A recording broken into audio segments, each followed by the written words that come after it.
이거 혼자 공부하는 것도 좋지만은 또 같이 공부하는 것도 도움이 많이 된다라고 추천을 할 만하신가요? 아 예 물론 많이 되고요. 제가 인제 두 가지를 다 해 봤었는데 이제 직접 개설했었던 과목이 있고 그다음에 플립스쿨에 참여했었던 도 있지만 제가 개설했을 때 더 많이 남았었던 것 같아요. 음. 그분들의 인제 응원과 네. 제가 그것을 끌고 가야겠다는 어떤 책임감과 이런 것들이 아 그런 네. 것들이 아마 누구보다도 그거를 운영하시는 분한테 가장 큰 혜택이 간다고 저는 개인적으로 생각하거든요. 그걸 음. 제가 유지할 수 있다면. 그때 공부했었던 것들이 지금 많이 기반이 돼서 실제로 현업에서 많은 부분 활용을 하고 있습니다. 개설을 추천한다. 이거 모두 연에서 굉장히 좋아할 멘트일 것 같습니다. 성현님 안녕하세요. 반갑습니다. 예 안녕하세요. 반갑습니다. 네, 인터뷰 응해 주셔서 너무나 감사드립니다.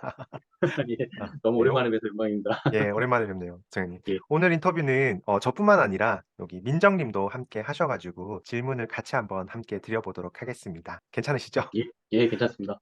네. 이다. 모든 질문하셔도 잘 넘겨보겠습니다. 예, 와. 알겠습니다. 성현님 소개를 간단하게 먼저 부탁드리겠습니다. 아 예. 안녕하세요. 저는 현재 삼성전자 생산기술연구소에서 근무를 하고 있고요. 저 한편으로는 또 고려대 DMQA 연구실에서 박사 과정을 또 같이 하고 있는 강성현이라고 합니다. 예, 반갑습니다. 지금 삼성전자 생산기술연구소에 계시고 또 예. 고려대학교 산업경영공학과 박사과정 진행 중이신데 아직 어떻게 성장해서 이 자리까지 오게 되었을까요? 대부분 직장인들이 비슷하겠지만 뭐 이렇게 특별한 사명 의식이나 네. 목표가 있어서 그렇게 온 것은 아니고요. 삼성전자에 당시에 좋은 기업이었기 때문에 취업하고 싶어서 취업을 했고 그 당시에는 사실은 입사했을 때는 저는 그 로봇 프로그램을 담당했던 사람이거든요. 공장에 보면은 그 제품을 생산하는 그 로봇들이 있는데 그 로봇의 프로그램을 담당을 했었고요. 그리고 나서 당시에 이제 무선사업부라고 그러죠. 휴대폰 사업부에서 음. 근무를 하다가 생산기술연구소로 이제 전배를 올 수 있는 그런 기회가 있어서 전배를 오게 됐고 그때 인제 역할이 바뀌면서 이제 시스템 개발 업무를 담당하게 됐었고요.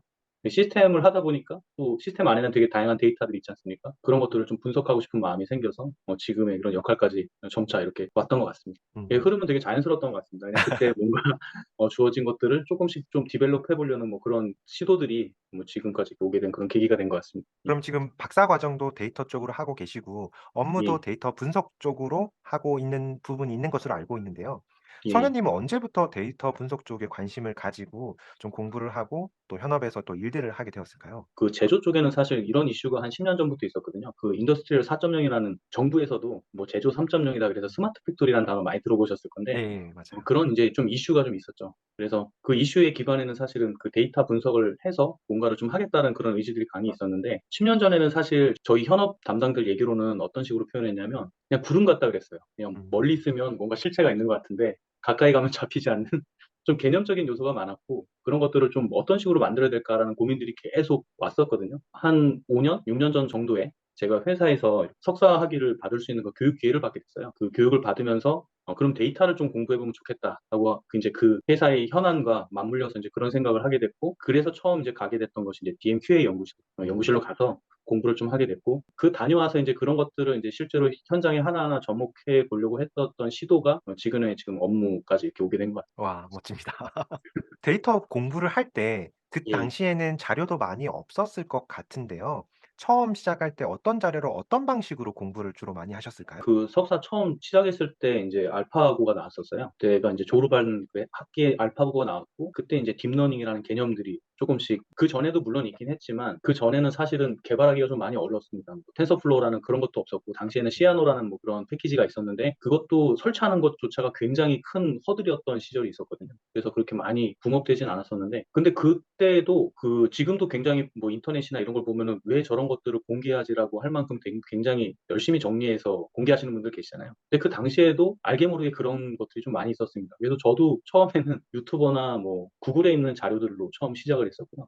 근데 이제 책에는 없죠. 누군가 인제 뭐랄까요? 그 맵처럼 "이렇게, 네. 이렇게 밟아가면 된다." 로드맵 네. 같은 그런 거는 사실 없었습니다. 그래서 사실 마구잡이였고요. 그런 것들을 인제 쪼금씩, 쪼금씩 퍼즐처럼 채우면서 공부할 수밖에 없었던 시절이 이제 제가 석사 때 뭐 고때 시절은 좀 그랬던 것 같고 근데 음. 지금은 오히려 반대인 것 같습니다. 너무 많아서 로드맵을 네. 또 수립하기가 좀 어렵죠. 그런 과정에서 인제 제가 이제 뭐 아까 좀 기회가 되면 좀 보여드릴 수 있을지는 모르겠지만 나름의 인제 그 마인드맵 같은 거를 작성해 가면서 이렇게 로드맵을 좀 제 나름대로 이제 정리해 왔던 것들이 있는데 고거는 제가 이따가 좀 기회 되면 보여드리겠습니다. 한번 보여주시면서 지금 설명하시면 어떨까요?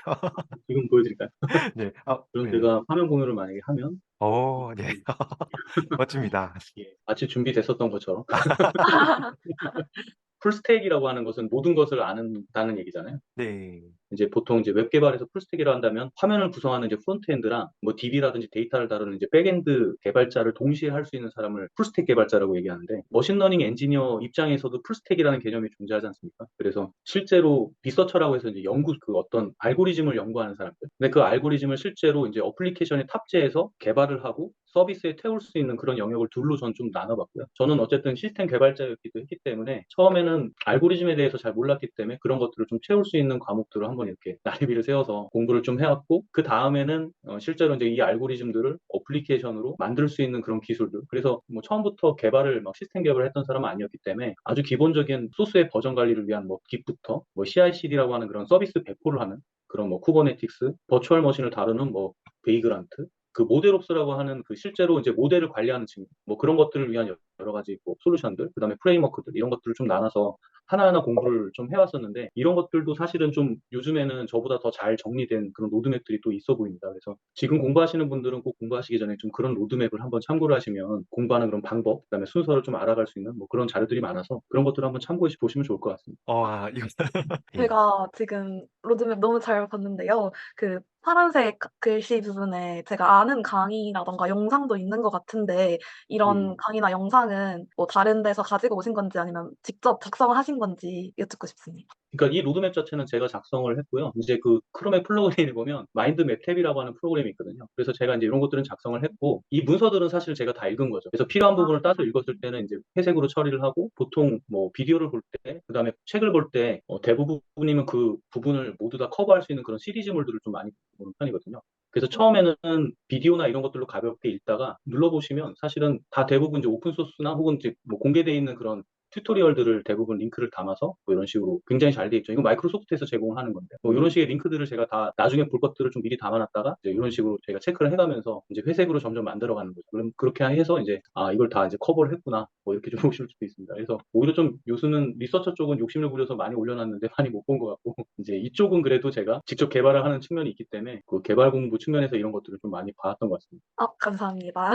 예. 사실 머신러닝이랑 딥러닝 알고리즘 모델만 공부해도 공부할 양이 어마어마한데 풀스택으로 공부한다는 게 현실적으로 이게 가능한 건가요? 보통 이제 그 알고리즘을 처음 접할 때 보시면 이제 학교에서 많이 하실 확률이 높을 것 같아요. 석사라든지 박사 과정을 통해서 그 알고리즘을 많이 공부하시다가 현업으로 이제 넘어오시면 그런 것들을 이제 실제로 구현을 해야 되니까 구현 측면이 좀 강요가 되는 경우가 많이 있으실 것 같아요. 특히 요새 이제 머신러닝 오퍼레이션이라고 하는 그 영역에서도 보면 굉장히 좀 경험이 많으신 분들은 단순하게 이제 개발자로만 남으시는 건 아니고 이 리서처처럼 이 모델에 대한 지식도 굉장히 풍부하시거든요. 그러니까 이 분야에서 뭐 처음에 뭐 3년, 4년 이렇게 바라보고 간다면 말씀하신 게 굉장히 어렵겠지만 이 분야에서 만약에 내가 10년, 15년 혹은 20년 간다고 하면은 그래도 하나하나씩 알아간다면 물론 이제 저 같은 경우는 리서처를 베이스로 해서 그걸 구현하기 위한 이제 어떤 개발에 포커스를 두고 공부를 하는 사람이고 또 사회에는 또 그러신 분도 있거든요. 뭐 예전에 뭐 DBA라든지 데이터베이스를 관리하셨던 분들이 역으로 이런 어떤 알고리즘 기법이나 이런 걸 배워서 같이 이제 하시는 그런 분들도 계신데 베이스를 어디 두냐에 따라서 본인의 강점은 다를 수 있겠지만 결국은 그 양쪽을 조금씩이라도 다 이렇게 벤 다이어그램처럼 알고 계셔야 아마 실제로 이제 서비스로 디벨롭 할 수 있는 그런 능력이 생기지 않나 개인적으로 생각하고 있습니다. 그 밸런스를 좀 유지하는 것이 좋을 것 같고요. 근데 말씀하신 대로 둘 다 완벽하게 하는 건 사실 무리가 있습니다. 그래서 어느 한쪽이든지 간에 요즘 그런 세상이지 않습니까? 뭐 하나 정말 잘하면 네. 나머지 못하는 것들이 다 커버리지가 될 수 있잖아요. 그래서 음.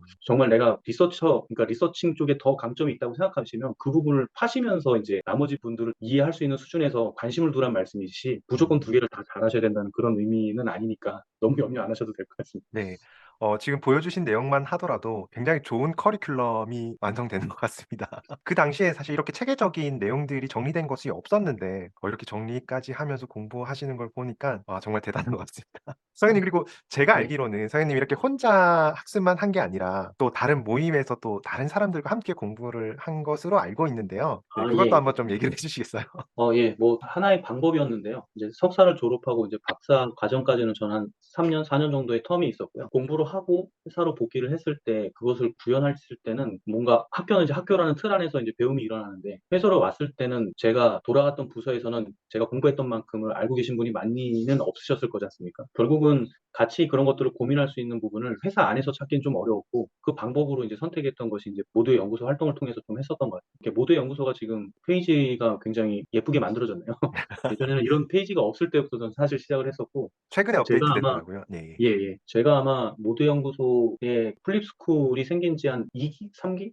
정확히 오. 기수는 정확히 기억이 안 납니다만 하여튼 모두연구소에 굉장히 초창기 멤버로 이제 참여를 했었던 기억이 있고요. 네. 지금 더 많이 참석을 했었지만 이제 그 이후로 홈페이지가 생기면서 여기 레코드가 다 남아 있지는 않는데 네. 이런 것들을 이제 제가 실제로 공부하고 싶었던 것들을 과목을 개설을 해서 공부를 음. 했었던 그런 기억이 있고요. 그래서 그때는 이제 스파크 뭐 이런 거 공부를 하기에 좀 어려워서 이제 이런 스터디를 개설을 해서 같이 공부를 했었고 파이썬도 좀 많이 공부를 했었던 것 같습니다. 그래서 지금은 실제로 그 프로덕션 레벨에서도 파이썬이 제가 생각했을 때는 그렇게 뭐 나쁘지 않다고 생각하거든요. 이때 공부했었던 것들이 지금 많이 도움이 되고 있습니다. 이거 혼자 공부하는 것도 좋지만은 또 같이 공부하는 것도 도움이 많이 된다라고 추천을 할 만하신가요? 아, 예, 물론 많이 되고요. 네. 제가 이제 두 가지를 다 해봤었는데 이제 직접 개설했었던 과목이 있고 참여했었던 도 있지만 사실은 제가 개설했을 때 더 많이 남았었던 것 같아요. 그분들의 이제 응원과 네. 제가 그것을 끌고 가야겠다는 어떤 책임감과 이런 것들이 아 그런 네. 것들이 아마 누구보다도 그거를 운영하시는 분한테 가장 큰 혜택이 간다고 저는 개인적으로 생각하거든요. 그걸 음. 제가 유지할 수 있다면 그때 공부했었던 것들이 지금 많이 기반이 돼서 실제로 현업에서 많은 부분 활용을 하고 있습니다. 개설을 추천한다. 이거 모두연에서 굉장히 좋아할 멘트일 것 같습니다. 예 예, 개설은 또 모두연한테 공짜니까. 전달해 놔야 되겠네요. 네. 예. 저 혹시 그러면 지금 파이썬 그냥 강의도 이렇게 개설하신 걸로 보이는데 어느 정도 수준까지 파이썬을 개설하신 건지 기초만 하신 건지 아니면 뭐 파이썬 클린 코드 해서 더 심화적으로 모듈 하나 이런 것까지 다룬 건지 궁금합니다. 지금은 사실은 모두연의 플립스쿨이 이름만 들었을 때는 굉장히 초급을 좀 지향하는 그런 느낌이 좀 있지만 사실상 지금도 개설되는 과목들 보면 초중고급이 다 있거든요. 저도 처음에는 파이썬을 좀 가볍게 이제 스터디를 개설했었는데 나중에서는 그 플런트 파이썬이라고 해서 거의 한 책 페이지가 700페이지, 800페이지 되는 책이 있거든요. 와. 그것을 이제 두 번으로 나눠서 진행을 했었던 적이 있고요. 그게 3개월 플립스쿨로 끝나지 않아서 6개월에 이제 책을 완독하는 걸로 했었는데 그걸 끝까지 완독하신 분이 네 분이 계십니다. 그래서 와. 예, 같이 그런 것도 했었고, 그 다음에 이제 클린 코드도 했었고요. 와. 파이썬은 스터디를 제가 한 5번 정도 넘게 개설을 했었던 기억이. 저도 혹시 들어볼 수 있나요? 모듈 연구소에 들어가면 볼 수 있는 건가요?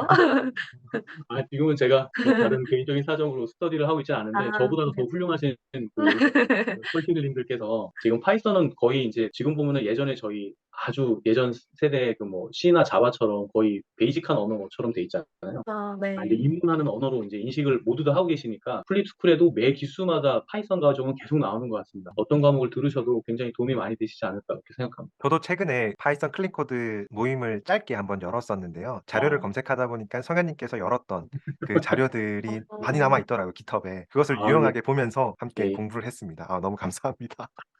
자료까지 잘 정리를 또 해 놓으셨더라고요. 네. 아, 그게 저도 사실 잊고 있었는데 그걸 보셨다 그래서 한 3년 정도 된 것 같습니다. 그걸 했었던 게 2년 전인가 3년 전으로 기억하는데요. 그때 음. 굉장히 다들 열심히 하셨던 기억이 있어서 저도 참 공부가 많이 됐었던 그런 플립스쿨로 기억이 됩니다. 또 궁금한 게 모임을 리딩하면은 좀 더 효과적이라고 말씀을 하셨는데 힘들진 않으세요? 현실적으로 좀 어려운 부분도 많을 것 같은데 어떠세요? 예, 뭐 사실 어렵죠. 어려웠는데 아마 마찬가지겠지만 현실을 좀 긍정적으로 보는 눈이 저희들한테 있는 것 같습니다. 그래서 네. 그게 끝났을 때 또 달콤함도 있고, 그 다음에 음. 좀 힘든 것 같지만 당시 또 모이게 되면 또 모여있는 사람들끼리는 굉장히 또 모여있을 때만큼 또 힐링이 되거든요.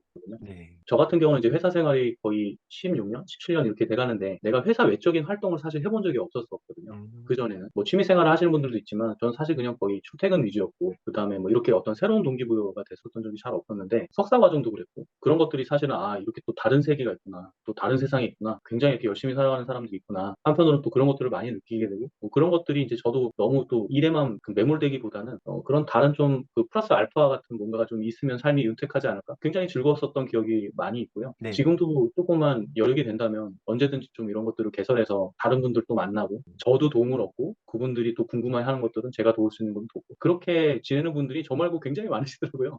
네. 그런 비슷한 부류 분들을 같이 이렇게 모이게 되면 정말 저 개인적으로도 힘이 많이 돼서 꼭 한번 이런 활동들을 해보시기를 저는 개인적으로 좀 추천드리고 싶습니다. 네 저도 굉장히 공감합니다. 모임 음. 속에서 동기부여가 진짜 많이 되는 것 같고 같거든요. 네. 서현님 저희 모임은 어떠셨나요? 아, 너무 많이 좋았죠. 목적이 있는 듯 없는 듯한 목적이 없죠.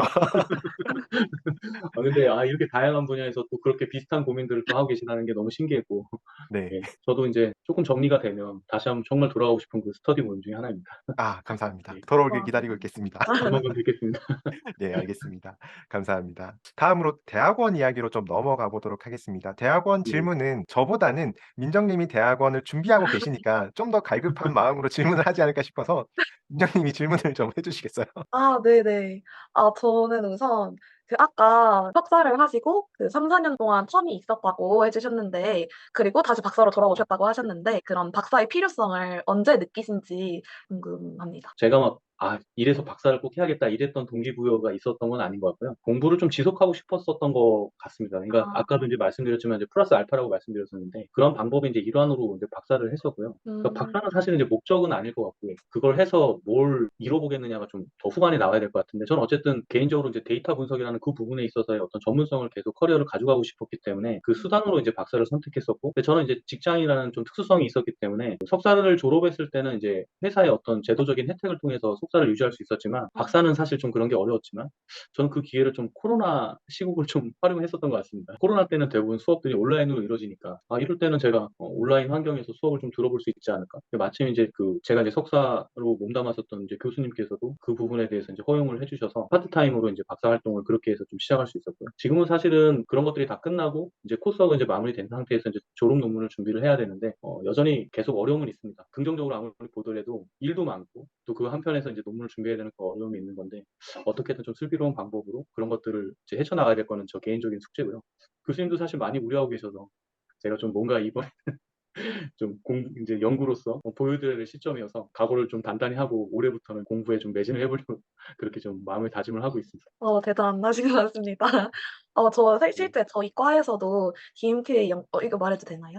예, 말씀하셔도 아, 편하게 아, 예, 말씀하셔도 예, 네. 예. DMQA 연구실에 지원을 하고자 하는 학생들이 정말 많은데요. 제가 그래서 조금 찾아봤는데, 연구실 소개에 통계 기법을 많이 사용한다고 되어 있었는데, 실제로도 뭐 XGB, LGBM 이런 머신러닝 모델보다 그냥 분산 분석, 회귀 분석과 같은 통계 기법을 더 많이 사용하시는지 여쭙고 싶습니다. 홈페이지에 그 연구 논문들을 한번 보시면 최근에 이제 퍼블리싱돼 있던 논문들의 제목들을 보시면 대충 아실 건데요. 사실 뭐 통계도 쓰지만 지금은 그 연구의 트렌드가 이제 딥러닝이나 이런 것들을 많이 하기 때문에 저희 음. 연구실에서는 오히려 딥러닝을 많이 하고 있고요. 그다음에 아. 연구실의 연구 주제 중에서는 이제 가장 많이 이제 연구원들이 하는 것들 중에서 하나는 셀프 슈퍼바이저 러닝이라고 하는 그 연구 분야를 많이 하고 있습니다.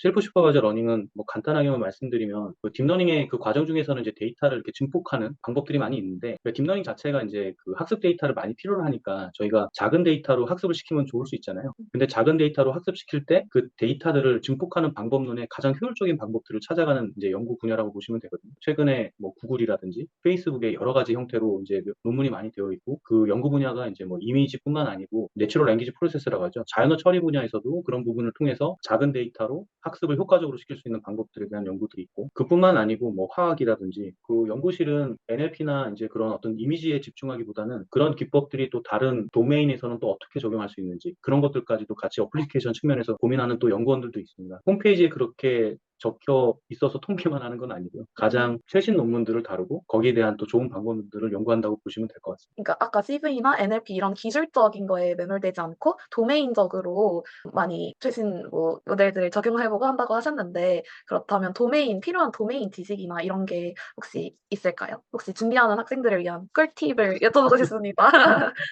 교수님께서 학생을 뽑으시기 때문에 제가 뭐라고 네. 말씀드리기 좀 어렵긴 하지만, 도메인 지식이 사실 필요하시지는 않을 겁니다. 그러니까 음. 그거는 저희 연구실에 하나의 그런 연구를 하는 사람도 있다는 걸 말씀드린 거고요. 알고리즘 자체를 또 공부하시는 분들도 많이 계십니다. 그래서 아. 제가 생각했을 때는, 저도 회사에서 이제 면접을 보는 입장에서 만약에 제가 사람을 뽑는다는 가정하에, 물론 이제 교수님께서는 더 다양한 관점을 보실 것 같지만, 제가 이제 만약에 사람을 뽑는다면 그래도 이 친구가 그 과거에 이제 학생이든 뭐 어떤 신분을 통해서 어떤 이런 영역을 관심을 가지고 굉장히 열심히 했구나라는 어떤 이력이라는 것은, 요새 뭐 여러 가지 프로필을 많이 만들 수 있지 않습니까? 대회를 참석했다든지 여러 가지 이제 어떤 프로필을 만드는 그런 과정들이 있으실 건데, 그런 것들을 통해서 이 분야에 관심이 꽤 있었던 사람이다라는 것을 어필할 수 있으면 충분히 교수님께서도 그 노력을 봐주시지 않을까, 제 개인적으로는 그렇게 생각합니다. 감사합니다. 다음으로 지금 성현님께서 일하고 있는 이 제조 도메인에서 데이터 분석을 하고자 하는 많은 사람들이 있는데 제조 도메인에서 데이터 관련된 일을 하기 위해서는 성현님이 생각했을 때 어떤 것들을 준비를 하면은 좋을까라고 좀 조언을 해줄 만한 것들이 있을까요? 좀 너무 많겠지만은 예. 근데 뭐 제조라고 해서 뭔가 더 네. 특별한 것들이 필요한 것 같지는 않습니다. 결국은 음. 데이터라는 것들이 있을 거고, 그다음에 그거를 이제 그 어떤 식으로 이제 머신러닝의 관점에서 문제화해서 정의를 하고 그거를 풀어내느냐 하는 그런 어떤 시각은 이것이 제조업이라고 다르고 금융이라고 다르고 그럴 것 같지는 않습니다. 다만 제조업의 어떤 그런 도메인은 회사 밖에서는 좀 쌓기는 어렵잖아요. 그래서 네. 그걸 미리 준비해서 음. 오시라고 말씀드리긴 좀 어려울 것 같고요. 오셔서 그런 것들은 이제 하나하나 경험해 가시겠지만 그런 것들을 이제 경험해 가면서 내가 그런 것들을 충분히 머신러닝으로 풀을 수 있게끔 준비된 사람이 저희한테는 오히려 그 신입사원이나 이제 경력사원분들한테는 어필을 좀 저희가 요구하는 분야라고 좀 볼 수 있을 것 같습니다. 근데 다만 이제 약간의 좀 그 특수성이 있다고 한다면 네. 그러니까 제조업이나 뭐 금융도 마찬가지고 의료도 마찬가지겠지만 이제 그런 어떤 도메인으로 이제 진입하게 됐을 때는 저희가 알고 있는 어떤 기법들이 그대로 좀 적용되지 못하는 경우들이 많이 있습니다. 예를 들어서 저희가 뭐 이미지나 NLP에서 굉장히 좋은 기법으로 알려졌던 것들이 제조업에 왔을 때는 생각했던 것만큼 워킹하지 않거나 그 음. 데이터의 특성일 수도 있고 혹은 그거를 수집하는 과정상 그 모델이 충분히 발휘할 수 있는 그런 충분한 충족 조건을 만들 수 없어서 또 그 모델을 쓰지 못하는 경우도 있고 여러 가지가 있거든요. 그렇기 때문에 너무 뭐 이렇게 최신 막 딥러닝 뭐 그런 거라고 해서 그런 거에 너무 몰입하실 필요는 없고요. 제가 어떠한 환경이든 그런 것들을 좀 디벨롭할 수 있게끔 전반적으로 기초에서부터 천천히 이제 쌓아 오시는 걸 좀 저는 좀 권해드리고 싶거든요. 최근에 이제 상황을 보면 그 어떤 트리가 있지 않습니까? 딥 리서치도 이제 공부하는 트리가 뭐 CNN 그다음에 뭐 RNN 뭐 여러 가지 이렇게 쭉쭉 이제 공부해 오시면서 이제 하는 일반적인 그런 관점들이 있는데 그런 것들을 이제 하나하나 이제 좀 밟아 오시면서 좀 전반적인 경험하시면 좋을 것 같고요. 또 이제 딥러닝을 쓰지 못하는 경우도 굉장히 많이 발생하거든요. 네. 그런 경우에서 쓸 수 있는 다른 기법들도 어느 정도 아셔서 전반적으로 뭐 어떤 그런 문제 사항이 있었을 때 이런 것들을 쓰면 좋겠다라는 어떤 판단을 내릴 수 있게끔 너무 한쪽으로 막 이미지에만 막 몰입하거나 그럴 수도 있긴 할 것 같습니다. 만약에 내가 진짜 뭐 카카오나 네이버나 이런 데에서 실제로 포털 사이트에서 어떤 모델을 만들고 그거를 실제로 그 NLP 분석하겠다는 아주 명확한 목적이 있을 때는 그렇게 파시는 것도 방법이라고 생각하는데 반면에 제조에서는 그런 것들이 밖에서는 경험하실 수 없는 데이터들이실 거잖아요. 그런 것들은 이제 여기 와서 이제 경험하셔야 되기 때문에 저는 좀 브로드하고 좀 전반적으로 좀 지식을 기반에서부터 좀 천천히 올라오시는 것도 저희 제조업의 분야에서는 좀 그런 분들이 오히려 더 필요하지 않을까 좀 그런 음. 생각이 드는 것 같습니다. 감사합니다. 굉장히 자세하게 설명해 주셨는데 프로세스 관련해서 좀 궁금한데요. 아까 스마트 팩토리 말씀하셨고 스마트 팩토리를 통해서 많은 데이터가 제조업에서 발생이 할 텐데 일반적인 상황에서 이 데이터가 발생됐을 때 데이터 분석까지 진행하기까지 어떤 프로세스를 거쳐 가지고 데이터 분석들이 진행이 되는 걸까요? 당연하겠지만 데이터의 수집부터가 이제 사실 시작이 됩니다. 가장 처음에는 사실 그 전부터는 이제 문제 정의부터 시작되죠. 그 문제 정의는 사실은 이게 데이터로 어프로치를 해야 될지 또 다른 방법으로 어프로치 해야 될지가 결정이 된 상태는 아닙니다. 예를 들어서 뭐 저희 휴대폰이 이제 뭐 4G나 5G 올라가면서 검사 항목이 막 늘어난다. 그러면 이제 검사 항목이 늘어나면서 이제 검사가 길어지게 되면 결국 이제 그 생산량이 떨어지지 않습니까? 상대적으로. 그럼 이걸 어떻게 극복할까라는 문제 정의는 사업상 있는 거고요. 근데 이것을 데이터로 접근할 수 있을까가 이제 머신러닝이나 이제 어떤 데이터 분석하시는 분들이 판단을 하실 수 있는 비즈니스의 문제 정의겠죠. 그렇게 만약에 이걸 데이터로 한번 해결해 볼 수 있겠다는 어떤 판단이 든다면 이제 그다음부터가 이제 데이터 수집이 이루어질 거고 그 수집하고 나서 실제적으로 어떤 알고리즘이 됐던 방법론을 이제 구상하는 단계가 이루어질 거고요. 그게 구상을 해서 실제적으로 어떤 효과가 있다라고 결정이 되고 나면 그런 것들을 이제 실제로 이제 어플리케이션으로 만드는 그런 이제 절차가 일어난다고 보시면 될 것 같고요. 어떨 때는 이런 게 반대로 일어나기도 합니다. 이건 굉장히 제너럴한 단계지만 데이터가 먼저 있는 경우도 있습니다. 아 다른 목적에 의해서 네. 데이터를 먼저 수집을 해놨었는데 그것이 마치 비즈니스에 어떤 문제가 발생됐는데 이미 데이터는 있는 상황이고 그걸 활용할 수 있겠다라는 판단이 되는 경우도 있거든요. 그래서 예전에는 문제 정의를 하고 데이터를 수집했다면 지금은 어떻게 보면은 이런 것들이 좀 일반화되다 보니까 이미 플랫폼화돼서 내부에는 이런 데이터를 레이크처럼 저장해 놓고 있는 경우들이 또 있습니다. 그러면 음. 그때는 이제 좀 프로젝트가 좀 빨라질 수 있겠죠. 그래서 이미 데이터가 있고 데이터 분석자들은 어쨌든 그런 비즈니스 현안들을 계속 데이터로 뭔가 해결하려는 피드백이 계속 일어나고 그중에서 이제 가능성 있는 것들이 과제화돼서 실제로 디벨롭되는 경우들이 많고요. 그래서 이제 회사는 어쨌든 그런 사이클을 계속 줄이기 위해서 예전에는 제가 처음 할 때는 이런 플랫폼이 회사 안에는 없었거든요. 근데 지금은 이제 회사 안에서도 이런 것들을 사이클을 빨리 하기 위해서 내부에 이제 그런 자체적인 어떤 데이터 레이크 같은 것들을 구축해서 이렇게 사이클을 빨리 돌리게 하는 그런 노력들을 많이 하시는 것 같습니다. 예시까지 들어 설명해 주셔 가지고 이해하는 데 굉장히 도움이 많이 되는 것 같습니다. 그리고 제조 도메인에서 일반적으로 물론 문제 정의하고 데이터 수집하는 게 중요하지 어떤 도구를 사용하느냐 크게 중요하진 않겠지만은 성현님이 주로 어떤 도구들을 어떤 언어를 어떤 프로그램을 많이 사용하는지 궁금해요. 아까 전에 플립스쿨만 보더라도 스파크를 많이 사용하는 것으로 좀 느껴졌거든요. 그래서 어떤 것들을 좀 많이 쓰는지 궁금합니다. 뭐 정말 다양하게 쓰는 것 같습니다. 근데 뭐 학생분들이나 이제 회사에 오시는 분들께서 스파크를 먼저 접하시기는 좀 어렵지 않을까 하는 생각도 좀 일부 있지만 그 여쭤보셔서 이제 대답을 드리면 저는 이제 하둡이라는 그 파일 시스템을 통해서 실제로 데이터를 수집을 하고 있고요. 그 파일 시스템에 수집된 데이터는 이제 스파크라는 이제 분산 처리 엔진을 통해서 실제로 전처리를 합니다. 거기서 이제 여러 가지 전처리를 하고 전처리 결과를 사이킨런 같은 알고리즘을 쓰기도 하고 딥러닝이나 그런 것들을 위해서 이제 텐서플로우나 이제 파이토치를 많이 쓰기도 하고요. 그게 실제로 이제 그 디벨롭 했을 때 단계에서는 그것을 이제 웹 서비스로 이제 온타임으로 제공하기 위해서 뭐 패스트 API라는 그 웹 프레임워크를 사용하기도 하고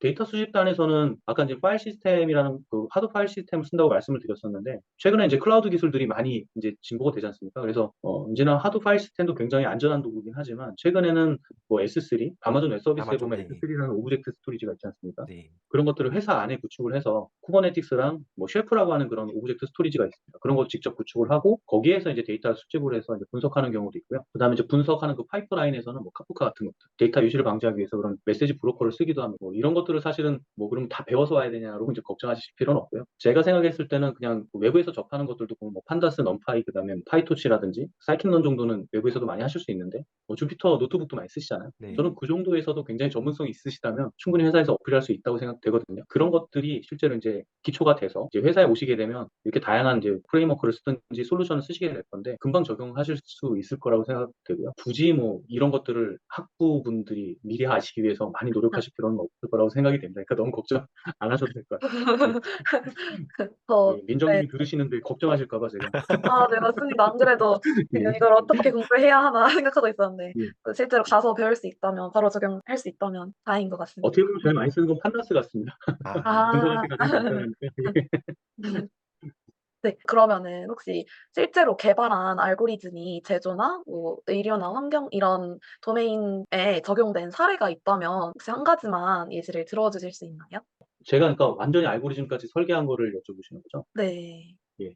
아, 네. 아직은 그렇게 완벽하게 제 알고리즘을 처음부터 설계한 경우는 좀 없긴 했습니다. 대부분 기존에 있는 것들을 모디파이 하면서 많이 하고 있는데, 음. 제가 지금 이제 어쨌든 박사 논문으로 준비하는 것은 제가 알고리즘부터 만드는 것이고, 그 논문으로 쓰기 위한 주제는 실제로 이제 회사의 현업에서 쓰려고 고민되는 그런 주제를 만든 거거든요. 그래서 그 연구 논문이 만약에 잘 된다면, 그게 아마 제가 직접 알고리즘부터 이제 음. 서비스까지 만드는 첫 사례가 되지 않을까 싶고요. 그래서 와. 저는 요즘 많이 관심을 갖고 있는 분야가 그래픽 분야입니다. 그래픽은 이제 그 데이터와 데이터의 관계를 이렇게 노드와 엣지로 이제 표현하는 그런 분야인데 저희가 이제 뭐 데이터, 이거 검사 데이터나 이런 것들을 분석할 때 그 검사 데이터 간의 유사성을 비교하는 도구로 굉장히 유용하게 쓸 수가 있거든요. 유사한 검사 데이터들은 좀 뭐 제거한다든지 그다음에 중요성을 낮춰가지고 검사를 굳이 하지 않는다든지 그런 판단하는 도구로 알고리즘을 구상하고 있는데 그런 것들의 이제 어떤 구현은 제가 이제 처음부터 이제 시작하는 거여서 이제 말씀하신 게 잘 된다면 제 첫 알고리즘이 되지 않을까 기대하고 와. 있습니다. 예. 제가 잘 몰라서 그런데 그래픽 말씀하신 게 GNN을 이야기하는 걸까요? GNN도 이제 말씀하신 대로 맞고요. 근데 네. 저는 그 GNN은 각각의 데이터들이 그래프로 구성이 돼 있어서 그 여러 개 그래프를 학습하는 거라고 본다면 저는 만약에 뭐 그래프 자체를 그 추정하는 그런 분야라고 보시면 될 것 같습니다. 약간 다르지만 그래도 생각하시는 거랑 굉장히 유사하다고 보실 수 있습니다. 저희 인터뷰를 이제 정리를 좀 해 볼까 하는데요. 네. 성현님이 생각하시는 좋은 데이터 분석가는 어떤 분석가일까요? 데이터 분석가를 좀 준비하시는 분들에게 또는 데이터 엔지니어, 데이터 사이언티스트를 준비하는 분들에게 하고 싶은 말을 마지막으로 좀 하고 마무리하도록 하겠습니다. 예. 데이터 분석과 예, 뭐 어쨌든 그 본인이 어떤 비즈니스의 문제든 뭐가 됐든지 간에 데이터의 시각에서 그것을 정의를 하고 풀어낼 수 있는 그런 능력을 갖추는 것들이 기본적인 소양이겠지만 사실은 데이터 분석가만큼 계속적인 어떤 지속적인 학습을 요구하는 분야도 없는 것 같거든요. 저는 좀 데이터 분야가 약간 뭐랄까요? 파괴적인 혁신이 일어나는 분야라고 좀 생각이 듭니다. 어떤 경험들은 이렇게 쌓아가면서 완성이 되는 것도 있지만 지금 대부분 이제 머신러닝이나 딥러닝 이런 분야를 보면 뭐 과거에 이제 저희가 많이 공부했었던 뭐 RNN 이런 것도 있지 않습니까? 네. 이제 뭐 트랜스포머가 나오면서 그럼 기존에 굳이 RNN을 공부해야 될까? 뭔가 새로운 것들이 나올 때마다 이제 과거의 것들이 기법들이 좀 약간 뭐랄까요? 그 히스토리를 모르더라도 더 좋은 것들이 나오면서 굳이 과거 것을 알지 않아도 되는 상황들. 물론 이제 알면 좋겠지만 굉장히 그런 파괴적 혁신들이 빨리 일어나는 분야가 데이터 쪽인 것 같거든요. 그렇기 때문에 어쩔 수 없이 이 부분에서 계속 어떤 그 커리어를 이어나기 위해서는 지속적으로 좀 공부할 수 있는 그런 지속성? 그러니까 엉덩이가 좀 필요한 그런 분야가 좀 아닐까라는 생각도 들고요. 외부에 있는 분들은 어떻게 보시면 좀 화려하게 좀 생각하시는 경우도 없지 않아 있는 것 같지만 한편에서는 좀 그런 꾸준함이 너무나 요구되는 그런 부분이기 때문에 개인적인 노력들을 좀 많이 하시기를 정말 이 분야에 많은 또 전문가들과 멋진 분들이 많이 탄생하시길 저 개인적으로 기원하고 있습니다. 네. 와. 감사합니다. 엉덩이를 붙일 수 있어야 된다. 좋은 이야기 너무 많이 해 주셔 가지고 도움 너무 많이 됐습니다. 너무 감사합니다, 성현님. 예, 이렇게 초대해 주셔서 너무 감사합니다. 이게 너무 제가 미화되시는 건 아닌가. 저도 참 개인적으로 너무 평범한 사람인데 저 같은 평범한 사람들이 어쩔 수 없이 이 치열한 분야에서 살아남기 위해서 노력해 온 그런 과정이라고 생각하시면 그리고 누구나 이렇게 하실 수 있다고 사실 저는 생각하거든요. 이게 제가 이제 많은 기간 동안 해왔기 때문에 많아 보이지 사실 오랜 기간 해왔지 않습니까? 저는 거의 네. 10년을 넘게 이 분야에서 있었기 때문에 그것을 그 10분의 1등분씩 해서 보면은 사실 그렇게 많은 양은 아니고 이게 자칫 또 미화가 될 것 같기 이렇게 때문에 장기간 킵 고잉 한다는 것 자체만으로도 계속 성장한다는 것 자체만으로도 예. 평범한 사람은 아닌 것 같습니다. 월급은 받아야 되기 때문에 회사 네. 다녀야 되고 알겠습니다. 너무 예. 감사합니다. 인터뷰 여기까지 하고 마무리하도록 하겠습니다. 감사합니다. 예, 감사합니다.